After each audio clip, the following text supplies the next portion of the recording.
Welcome to उन्नति IAS। शैक्षिक प्रशासन और प्रबंधन का ये हमारा चौथा लेक्चर है।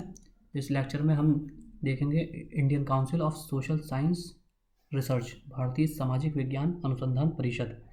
पिछले 3 लेक्चर्स में हम all India council of technical education, अखिल भारतीय तकनीकी शिक्षा परिषद, काउंसिल ऑफ आर्किटेक्चर वास्तुकला परिषद, Indian council of historical research, भारतीय ऐतिहासिक अनुसंधान परिषद, Indian council of philosophical research, भारतीय दर्शन अनुसंधान परिषद, इन चारों टॉपिक्स को हम पिछले 3 लेक्चर्स में देख चुके हैं। अगर आपने नहीं देखा है तो आप उसे पिछले 3 लेक्चर्स को फॉलो कर सकते हैं।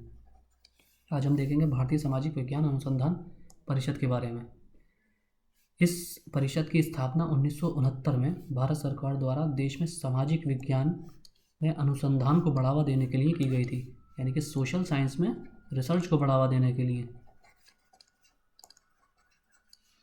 वर्तमान में इसके अध्यक्ष प्रोफेसर भूषण पटवर्धन हैं। परिषद के लक्ष्य सामाजिक विज्ञान अनुसंधान की प्रगति की समीक्षा करना, अपने उपयोगकर्ताओं को सलाह देना, सामाजिक विज्ञान अनुसंधान कार्यक्रम और परियोजनाओं को प्रायोजन करना और सामाजिक विज्ञान में अनुसंधान के लिए संस्थानों और व्यक्तियों को अनुदान का प्रबंधन करना, सामाजिक विज्ञान में अनुसंधान के लिए छात्रवृत्ति और फेलोशिप का प्रबंधन और प्रशासन करना, उन क्षेत्रों को इंगित करना जिनमें सामाजिक विज्ञान अनुसंधान को बढ़ावा दिया जाना चाहिए और उपेक्षित या नए क्षेत्रों में अनुसंधान के विकास के लिए विशेष उपायों को अपनाना चाहिए, उन क्षेत्रों को भी नोटिफाई करना इस परिषद का कार्य है। सामाजिक विज्ञान अनुसंधान में लगे संस्थानों, संघों और पत्रिकाओं को वित्तीय सहायता देना, अनुसंधान पद्धति में तकनीकी प्रशिक्षण की व्यवस्था करना और अनुसंधान के लिए मार्गदर्शन प्रदान करना, अनुसंधान गतिविधियों का समन्वय करना और अंततः विषय अनुसंधान के लिए कार्यक्रमों को प्रोत्साहित करना, इंटीग्रेटेड सब्जेक्ट में रिसर्च के लिए प्रोग्राम्स को मोटिवेट करना। अब इसके प्रलेखन सेवाओं और डेटा की आपूर्ति के लिए केंद्रों का विकास और समर्थन करना, सेमिनार, कार्यशाला और अध्ययन समूहों का प्रायोजन करना, वित्त उपलब्ध कराना तथा आयोजन करना, सामाजिक विज्ञान में पत्रिकाओं और पुस्तकों के प्रकाशन और सहायता करना और उनका प्रकाशन करना, सामाजिक विज्ञान अनुसंधान से संबंधित सभी मामलों पर भारत सरकार को समय समय पर सलाह देना, यानी कि एडवाइजरी बॉडी का भी काम ये परिषद करती है। सामाजिक विज्ञान अनुसंधान और इसके उपयोग को बढ़ावा देने के लिए समय समय पर आवश्यक उपाय करना। अब एक परिषद का स्ट्रक्चर देख लेते हैं। परिषद शासकीय परिषद और ICSSR की सर्वोच्च निर्णय लेने वाली संस्था है। इसमें अध्यक्ष और सदस्य सचिव सहित 26 सदस्य होते हैं। अध्यक्ष के साथ 18 सामाजिक वैज्ञानिकों को भारत सरकार द्वारा नामित किया जाता है। इसमें नॉमिनेट भी किए जाते हैं गवर्नमेंट ऑफ इंडिया के द्वारा। इसके अलावा भारत सरकार के 6 प्रतिनिधि होते हैं, जिनमें शिक्षा विभाग, समाज कल्याण मंत्रालय और वित्त मंत्रालय के एक सदस्य शामिल हैं। अध्यक्ष, सदस्य, सचिव का कार्यकाल सामान्य रूप से 3 वर्ष का होता है। ये बहुत इंपॉर्टेंट है। इसमें कार्यकाल एग्जाम में प्रश्न के रूप में पूछा जा सकता है। इसकी परिषद का अध्यक्ष और सदस्य सचिव का कार्यकाल सामान्य रूप से 3 वर्ष का होता है, यानी कि आप एक्स्ट्रा ऑर्डिनरी सर्कमस्टांसेस में इसका कार्यकाल बढ़ाया या कम भी किया जा सकता है।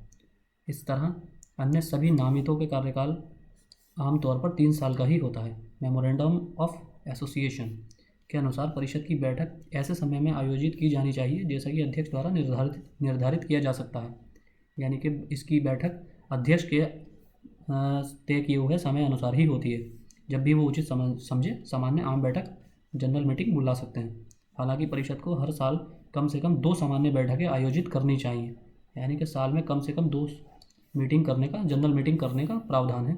उपस्थित परिषद के 10 सदस्य परिषद की प्रत्येक बैठक के कोरम का गठन करेंगे, यानी कि कोरम पूरा करने के लिए कम से कम 10 सदस्यों का होना अनिवार्य है। किसी भी तरह के रिकमेंडेशंस को पास कराने के लिए, अप्रूव कराने के लिए कोरम के 10 मेंबर्स की आवश्यकता पड़ती है। अब ICSSR की महत्वपूर्ण समितियाँ 3 समितियाँ हैं इसकी: प्लानिंग एंड एडमिनिस्ट्रेशन कमेटी, योजना और प्रशासन समिति; रिसर्च कमेटी, अनुसंधान समिति; रिसर्च इंस्टीट्यूट्स कमेटी, अनुसंधान संस्थान समिति। अब इन तीनों को देख लेते हैं। प्लानिंग एंड एडमिनिस्ट्रेशन कमेटी, योजना और प्रशासन समिति। मेमोरेंडम ऑफ एसोसिएशन में कहा गया है कि एक योजना और प्रशासन समिति होगी जो परिषद के नियमों और विनियमों और आदेशों के अधीन परिषद की नीतियों, योजनाओं, प्रशासन और वित्तीय मामलों की देखरेख करेगी।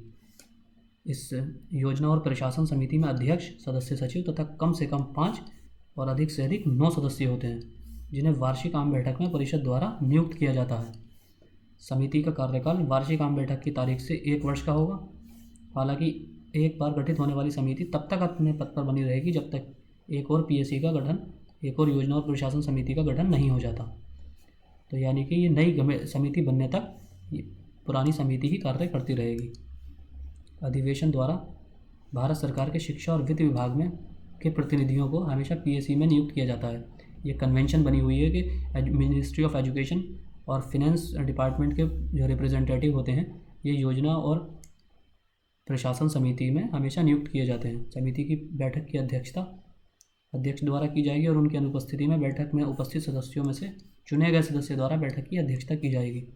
समिति वर्ष में कम से कम 3 बार ऐसे समय पर बैठक करेगी जैसा कि अध्यक्ष तय कर सकता है, यानी कि इसकी जनरल मीटिंग साल में कम से कम 3 बार होना अनिवार्य है और जैसा कि समय अध्यक्ष द्वारा, चेयरमैन द्वारा तय किया जाता है उसी समय 5 सदस्यीय कोरम का गठन करेंगे। यानी कि इस समिति का कोरम किसी भी रिकमेंडेशंस को अप्रूवल के लिए कम से कम 5 सदस्यों की आवश्यकता पड़ती है।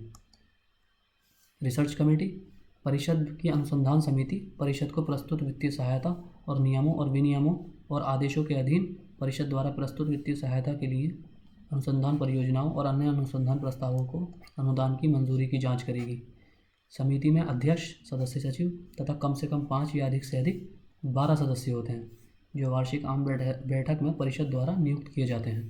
यानी कि हर वर्ष इन नए सदस्यों का चयन किया जाता है। अधिक से अधिक 3 सदस्य ऐसे व्यक्ति हो सकते हैं जो परिषद के सदस्य नहीं हैं, यानी कि परिषद से बाहर के भी सदस्यों को इसमें चुना जा सकता है, लेकिन अधिक से अधिक 3 सदस्य ही ऐसे होंगे। 3 से ज़्यादा सदस्यों को चुना नहीं, बाहरी सदस्यों को नहीं चुना जा सकता। अनुसंधान समिति का कार्यकाल वार्षिक आम बैठक की गठन की तिथि से 1 वर्ष का होगा। जिस तिथि को वार्षिक आम बैठक का गठन किया गया है, यानी कि जिस डेट में आम बैठक की जाती है उस डेट से लेके 1 साल का इसका समिति का कार्यकाल होता है। एक शोध समिति का गठन 1 बार किया जाएगा तब जब तक कि कोई अन्य अनुसंधान समिति गठित नहीं हो जाती। समिति वर्ष में कम से कम 3 बार बैठक करेगी, जैसा कि मैंने ऊपर आपको बताया कि इसमें 3 बार बैठक होगी। न्यूनतम 5 सदस्य एक कोरम का गठन करते हैं। इसमें भी किसी भी रिकमेंडेशन को अप्रूवल के लिए न्यूनतम 5 सदस्यों की आवश्यकता पड़ती है। इसमें तीसरी कमेटी है रिसर्च इंस्टीट्यूट्स कमेटी। ये ज़्यादा इंपॉर्टेंट नहीं है, तो इसके लिए मैंने इसको इसमें लेक्चर में इंक्लूड नहीं किया है। तो ये था हमारा आज का लेक्चर। अब आने वाले लेक्चर्स में मैं आगे टॉपिक के बारे में चर्चा करूँगा। Thank you.